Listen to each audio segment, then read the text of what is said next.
श्री स्वामी समर्थ. स्वामी कृपेने तुमच्या सर्व इच्छा मनोकामना पूर्ण हो. येत्या 28 डिसेंबरला गुरुपुष्यामृत योग आहे. तसेच मार्गशीर्ष महिन्यामधला तिसरा गुरुवार देखील याच दिवशी आहे. तर या दिवशी जर काही उपाय केले तर ते खूप प्रभावी ठरत असतात आणि या दिवशी काही कामे ही आपण चुकूनही करू नये. तर कोणती कामे ही करू नये आणि या दिवशी कोणते उपाय करावे ज्यामुळे आपल्या आयुष्यात येणारे अडचणी अडथळे हे देखील दूर होईल. घरामध्ये सुख शांती आणि समृद्धी देखील नांदेल.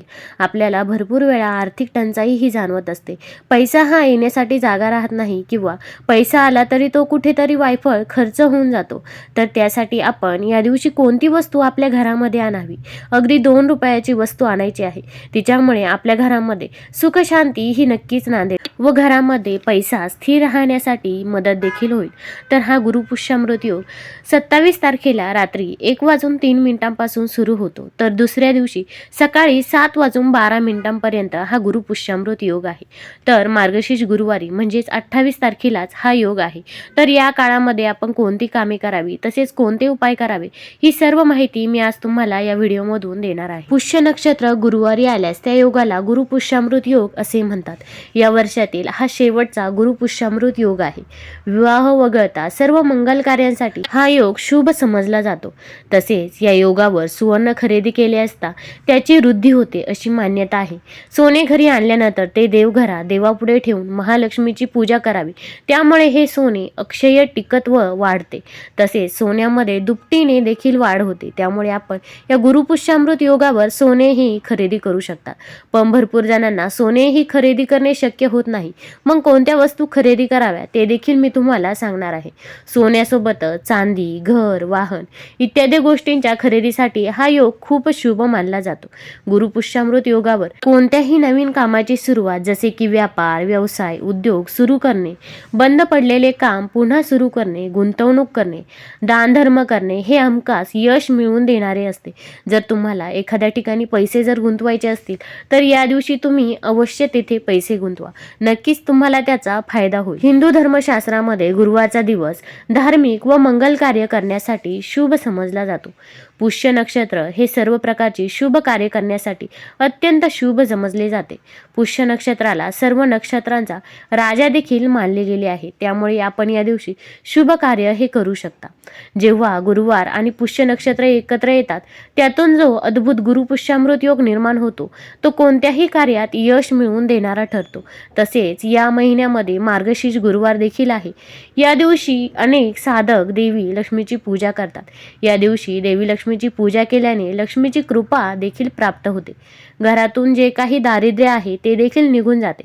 सकाळी आणि संध्याकाळी देवी लक्ष्मी समोर शुद्ध साजूक तुपाचा दिवा लावत आपण पूजा ही आवर्जून करावी. मग या दिवशी आपल्याला एक दिवा घ्यायचा आहे. मग तुम्ही कणकेचा दिवा घेऊ शकता किंवा मातीची पंती घेतली तरी पण चालेल.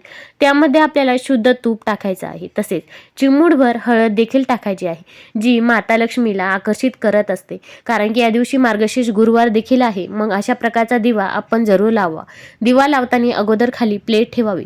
प्लेटमध्ये थोडेसे तांदूळ टाकावे. त्यामध्ये जे अख्खे तांदूळ असतील ते तांदूळ आपल्याला घ्यायचे आहे. त्या तांदळाला देखील हळदी कुंकू अर्पण करायचं आहे. त्यानंतर आपल्याला दिवा लावायचा आहे. दिव्यामध्ये हळद देखील टाकायची आहे आणि या दिव्याला हळदी कुंकू देखील अर्पण करायचं आहे. असा दिवा आपण माता लक्ष्मी समोर या दिवशी जरूर ठेवावा. तसेच माता लक्ष्मीच्या ओम महालक्ष्मी नमः या मंत्राचा देखील आपण जरूर जप करावा. तुम्हाला जेवढ्या वेळा शक्य होईल तेवढ्या वेळा या मंत्राचा जप करावा. तसेच महालक्ष्मी अष्टक, महालक्ष्मी स्तोत्र हे देखील म्हणावे. यामुळे महालक्ष्मी मातेचा आपल्याला आशीर्वाद हा प्राप्त होत असतो. त्यामुळे तुम्ही या गोष्टी करायला विसरायचे नाही. तसेच या दिवशी माता लक्ष्मीला आपण नैवेद्य अर्पण करायचा आहे. मग नैवेद्य कोणता अर्पण करावा तर खिरीचा नैवेद्य आपण अर्पण करायचा आहे. मग तुम्ही तांदळाची खीर बनवायची आहे. तो नैवेद्य माता लक्ष्मीला अर्पण करावा आणि सर्वांनी हा प्रसाद म्हणून ग्रहण करावा. तसेच पांढऱ्या स्वरूपामधील मिठाई देखील तुम्ही माता लक्ष्मीला अर्पण करू शकता. या दिवशी माता लक्ष्मीला गुलाबाचे फूल किंवा जास्वंदाचे फूल देखील अर्पण करावे. यामुळे माता लक्ष्मी ही प्रसन्न होत असते. या दिवशी कोणत्याही महत्त्वाच्या कामामध्ये यश मिळवायचे असल्यास आपल्या कुलदेवतेची मनोभावे पूजा करावी. काम हे यशस्वीरित्या पार पडतेच. मग तुम्हाला काही घ्यायचे असेल किंवा कुठे इन्व्हेस्टमेंट करायची असेल तर तुम्ही कुलदेवतेचा आशीर्वाद घेऊन मगच घराबाहेर पडावे. मग तुम्हाला त्या कामामध्ये नक्कीच यश हे मिळेल. गुरुपुष्यामृत योग पूजा, मंत्र, तंत्र, संकल्प, साधना, जप, तप करण्यासाठी अत्यंत महत्त्वाचा आणि उत्तम दिवस आहे. गुरुपुष्य योगावर दान पुण्य करण्याला देखील खूप महत्त्व आहे. या दिवशी नवीन कपडे, फळे, धान्य, पादत्राणे आणि यथाशक्ती पैसे गरीब व गरजू लोकांना नक्की दान करावे. मग फळांमध्ये तुम्ही केळी ही दान करू शकता. कोणत्या पण मंदिरामध्ये जाऊन तुम्ही अगोदर केळी घ्या, मग माता लक्ष्मी समोर ठेवा, नंतर ही केळी आपण दान करू शकता. मग गरीब गरजू व्यक्तींना तुम्ही ही केळी दान करावी. अगदी मंदिरामध्ये असणाऱ्या व्यक्तींनाच तुम्ही ही केळी दिली तरी पण चालेल, किंवा रस्त्यावरती असणारे गरीब व गरजू मुलांना देखील ही केळी दान करू शकता.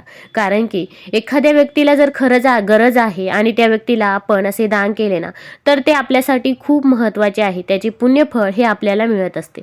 आणि जर एखाद्या ज्याला गरज नाही त्या गोष्टीची त्या व्यक्तीला आपण दान केले ना, तर त्या व्यक्तीला त्याची किंमत पण नसते. त्यापेक्षा आपण नेहमी दान काही करायचे असेल तर गरीब आणि गरजू व्यक्तींना दान करत चला.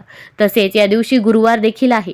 भगवान विष्णूंचा देखील या दिवशी वार आहे. त्यामुळे तुम्ही केळी ही आवर्जून दान करावी. तसेच गाईला हिरवा चारा खाऊ घालावा किंवा गोशाळेत देखील तुम्ही चारा देऊ शकता.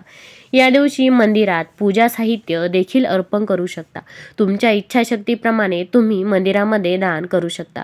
लक्षात ठेवा, पुष्य नक्षत्र विवाहास वर्ज्य असते. तसेच या गुरुपुष्यामृत योगाच्या दिवशी ज्यांना सोने खरेदी करणे शक्य नाही, तर त्यांनी माता लक्ष्मीला प्रिय असणारी कवडी नक्की खरेदी करून घरी आणू शकता. देवी लक्ष्मी ही धनाची देवता मानली जाते. ज्या घरावर देवी लक्ष्मीची कृपा असते तिथे पैशाची कमी नसते. देवी माता तिथे नेहमी वास करते. घर नेहमी स्वच्छ ठेवणे, घरातील नको असणाऱ्या तुटक्या फुटक्या वस्तू बाहेर काढणे, यामुळे घरात माता लक्ष्मीचा वास कायम राहतो. तसेच घरातील अशा काही वस्तू आहेत ज्या नेहमी घरात ठेवल्याने माता लक्ष्मीची कृपा तुमच्यावरती सदैव राहते. त्यापैकी एक आहे म्हणजे माता लक्ष्मीला प्रिय असणारी कवडी. या कवड्या समुद्रामध्ये मिळतात जिथे माता लक्ष्मी प्रकट झाली होती. त्यामुळे माता लक्ष्मीला ही कवडी अत्यंत प्रिय आहे. त्यामुळे तुम्ही या दिवशी कवडी जरूर खरेदी करावी. तुम्ही 1 कवडी खरेदी करू शकता किंवा 5 पिवळ्या कवड्या खरेदी केल्या तरी पण चालेल. आणि पिवळ्या कवड्या नाहीच मिळाल्या तर तुम्ही सफेद कवड्या देखील खरेदी करू शकता. घरी आणून त्या कवडीवरती आपल्याला पूजा करायची आहे. माता लक्ष्मीचे स्वरूप मानून तिला हळदी कुंकू अर्पण करायचे आहे. तुम्हाला जर पैशाची खूप चणचण भासत असेल, पैसा हा टिकत नसेल, पैसा हा स्थिर राहत नसेल, कुठेतरी पैसा हा वायफळ खर्च होऊन जात असेल, तर आपण गुरुपुष्यामृत योगाच्या दिवशी ही कवडी जरूर खरेदी करून घरी आणावी. खरेदी करून आणल्यानंतर आपण तिची पूजा करायची आहे, सेवा करायची आहे. नंतर आपण ती कवडी तिथेच ठेवायची आहे. गुरुपुष्यामृत योगाच्या दिवशी तिथेच ठेवायची आहे. दुसऱ्या दिवशी आपल्याला ही कवडी उचलायची आहे आणि ती कवडी आपल्याला आपल्या पॉकेटमध्ये ठेवायची आहे. किंवा पॉकेटमध्ये ठेवणे शक्य नसेल तर तुम्ही जिथे पण पैसे ठेवता तिथे आपल्याला कवडी ठेवायची आहे. ज्यामुळे आपल्याकडे पैशाचा ओघ हा वाढतच जाईल व पैसा हा येत राहील. तुम्ही कपाटामध्ये, तिजोरीमध्ये देखील ही कवडी ठेवू शकता. पण तिजोरीमध्ये कवडी ठेवताना तुम्ही एका लाल कापडामध्ये ती कवडी बांधावी आणि मग तिजोरीमध्ये ठेवू शकतात. तसेच आपण या कवडीची पूजा करत असतो तेव्हा आपल्याला एका मंत्राचा जप करायचा आहे. तो म्हणजे ओम श्रीम ह्रीम दारिद्र्य विनाशिनी धनधान्य समृद्धी देही देही नमः. या मंत्राचा आपल्याला 108 वेळा जप करायचा आहे. तुम्हाला म्हणणे शक्य नसेल तर तुम्ही मोबाईलवरती, यूट्यूबवरती देखील हा मंत्र लावून देऊ शकता. आणि हा मंत्र म्हणणे शक्य नसेल तर तुम्ही फक्त ओम महालक्ष्मी नमः, ओम महालक्ष्मी नमः या मंत्राचा देखील 108 वेळा जप करू शकता. आणि या कवडीची पूजा करून ही कवडी आपण पॉकेटमध्ये किंवा तिजोरीमध्ये ठेवू शकता. यामुळे आपल्याकडे पैसा हा येतच राहील. पैशाचे मार्ग हे कधीच बंद होणार नाही. कोणत्या ना कोणत्या मार्गाने आपल्याकडे पैसा हा येतच राहील. त्यामुळे तुम्ही ही कवडी जरूर घरी आणावी. तुम्हाला जर हा व्हिडिओ आवडला असेल तर चॅनलला लाईक करा आणि सबस्क्राईब देखील करा. कमेंटमध्ये श्री स्वामी समर्थ किंवा ओम महालक्ष्मी नमः लिहायला विसरू नका. धन्यवाद.